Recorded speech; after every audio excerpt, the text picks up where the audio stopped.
Imagine this. It's 2 in the morning. You hear glass shatter downstairs. Someone is inside your home. Your family is upstairs. You grab the nearest thing you can find and you protect them. Now imagine the police showing up the next morning, not to arrest the intruder, but to arrest you. That is not a hypothetical. That has happened. In Britain, multiple times, and right now, one man is trying to make sure it never happens again. His name is Rupert Lowe, and the plan he just put on the table has the entire British political establishment in a panic. Stay with me, because by the end of this video, you're going to understand exactly what Lowe is proposing, why the government is terrified of it, and what this means for ordinary people in Britain right now. And trust me, the detail hiding on page 28 of his policy document, nobody is talking about it. We will. Before we get into the policy, you need to understand who this man is, because Rupert Lowe is not your typical politician. He didn't come up through the party machine.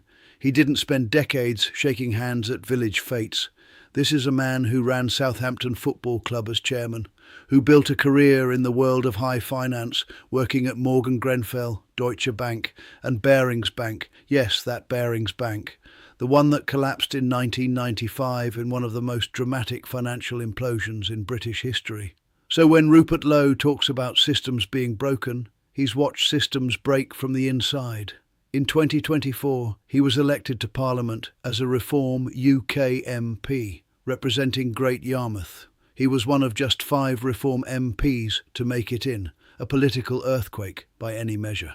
But then things got complicated. Reform UK suspended him in March 2025. Allegations flying, denials issued, the full Westminster drama playing out in public. The Crown Prosecution Service investigated and ultimately dropped all charges. So what does a man like Rupert Lowe do when the establishment tries to take him down and fails? He doesn't retreat. He builds his own party. In June 2025, he launched Restore Britain. By February 2026, he announced it was converting into a full registered political party. Within days, 100,000 members, 14 councillors defecting from Reform UK to join him. Elon Musk amplifying his posts to tens of millions. And now, he's published a policy paper that is lighting fires across the entire British political spectrum. It's called Retaking the English Castle. Here's something most people don't know. Britain actually invented the concept that would become the Castle Doctrine. Back in 1604, the English courts established a legal principle. A man's home is his castle. The idea was simple. Your home is the one place in the world where you have the absolute right to defend yourself, to stand your ground, to protect what is yours. This wasn't just a legal rule, it was a cultural cornerstone, part of what it meant to be English. In 1763, the Prime Minister William Pitt the Elder stood up in Parliament and said something that echoed through centuries. He described how the poorest man in Britain could in his cottage defy the king himself. The rain might enter, the wind might enter, but the king could not enter. That was the spirit of the Castle Doctrine. But here's what Rupert Lowe's policy paper argues. And this is where it gets uncomfortable. That spirit has been quietly dismantled, not all at once, not in a single vote, but piece by piece, law by law, court case by court case, over decades. And the result? Britain today, in Lowe's words, is a country that is more coddling to the wicked than it is safe for the virtuous. Let that sit for a second. Want a real example? Let's talk about Munir Hussain. Munir Hussain came home one night to find his family being held hostage by a violent burglar named Salem. He chased Salem down the street. He caught him, and in the heat of the moment, after finding his wife and children terrorised in his own home, he hit him with a cricket bat. Salem, the burglar. He walked free on a technicality. Munir Hussain, the homeowner, the father, the man whose family was held at knife point, was charged and convicted. Now here's the nuance, and this matters. The judge actually stated clearly that no charges were brought for the force used inside the home. The conviction related to the pursuit outside. So the law, in that specific case, did protect the Castle Doctrine in its strictest sense. But the public perception, the message that sent to millions of ordinary people watching the news, if you fight back, you might be the one in handcuffs. And that perception, whether legally accurate or not, changes behaviour. It makes people hesitate. It makes victims feel like potential criminals before they've done a single thing wrong. That is the environment Rupert Lowe says he wants to fix. So what exactly is in Retaking the English Castle? The paper, co-authored by Lowe and policy writer Harrison Pitt, runs to 30 pages and makes 5 concrete proposals. Let's go through each one. Proposal 1, legalise pepper spray. Right now in Britain, carrying pepper spray is illegal, full stop. It's classified as a prohibited weapon under the Firearms Act. If you're caught with it, even if you bought it for self-defence, you can face up to 4 years in prison.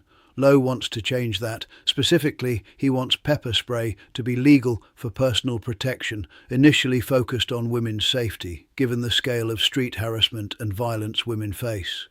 The critics say, what if criminals use it? But here's the counter. Criminals already carry knives. They already carry whatever they want. The only people the current law actually stops are the law-abiding ones. Proposal 2, expanded legal protection for homeowners. This is the core of the paper. Lowe wants to codify in clear, unambiguous law that if someone breaks into your home, you have the right to use reasonable force to defend yourself and your family. No more grey areas. No more fear that the CPS might decide your response was disproportionate while you were standing in your kitchen at 3 a.m. The current law says reasonable force, but what's reasonable is decided by prosecutors and judges after the fact. Lowe argues that decision needs to be made before the fact, and that the benefit of the doubt must firmly sit with the homeowner. Proposal 3, jury trial protections. The paper devotes significant space to the right to a jury of your peers, arguing that this ancient protection is being eroded through plea deal pressure and the expansion of summary-only offences. Lowe wants to strengthen the right to jury trial as a check on state power. Proposal 4, repeal of the Scotland Hate Crime Act equivalent. The paper points to Scotland's Hate Crime and Public Order Act as a symbol of what they call anarcho-tyranny, the idea that the state harshly polices speech and thought while being lenient on actual physical crime. Lowe wants equivalent legislation reviewed and rolled back. Proposal 5, rebalancing policing priorities. The final proposal argues that British policing has become focused on ideology over safety. Lowe's paper argues for a return to basics, prioritising burglary, street crime and violent offences over culture war enforcement. Here's where this stops being just a story about one politician. Lowe's Castle Doctrine push isn't happening in isolation. This is part of a global pattern. In Canada, Pierre Poilievre's Conservative Party ran on almost identical proposals. The idea that ordinary law-abiding citizens have been left defenceless, legally and physically, while governments lecture them about compliance, is resonating across the Western world. And when you look at the numbers, you understand why.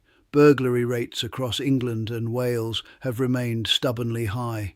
Detection rates, meaning cases that actually end in a charge, sit at around 6%.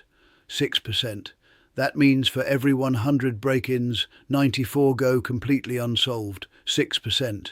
If your business had a 6% success rate, it would be bankrupt. But that is the reality of property crime enforcement in Britain today. And into that vacuum, Rupert Lowe is walking with a 30-page document and 100,000 members behind him. The political establishment has noticed. Sources close to both the Conservative Party and Reform UK have already indicated they're looking closely at the policy proposals because they know they work as voter mobilisers. Even if Restore Britain never wins a single seat, the ideas in this paper could end up in a future government's manifesto. That is the real power play here.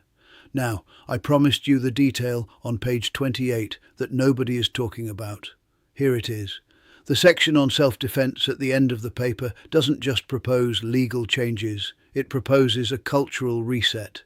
Lowe argues that the law isn't even the deepest problem. The deepest problem is that British people have been conditioned over generations to believe that defending themselves is shameful, that the proper response to being victimised is to wait, to comply, to let the state handle it, and the state, as we've seen, handles it 6% of the time. What Lowe is really proposing isn't just new legislation. He's proposing that Britain remembers something it used to know instinctively, that your home, your family, your safety are yours to protect, whether Parliament agrees or not. Now, wherever you stand politically, this story matters, because what Rupert Lowe is doing is forcing a conversation that Britain has been avoiding for years.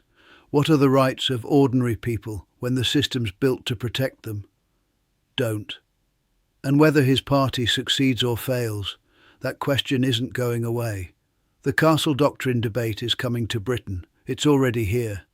If you found this video useful, hit the like button. It genuinely helps more people find this content.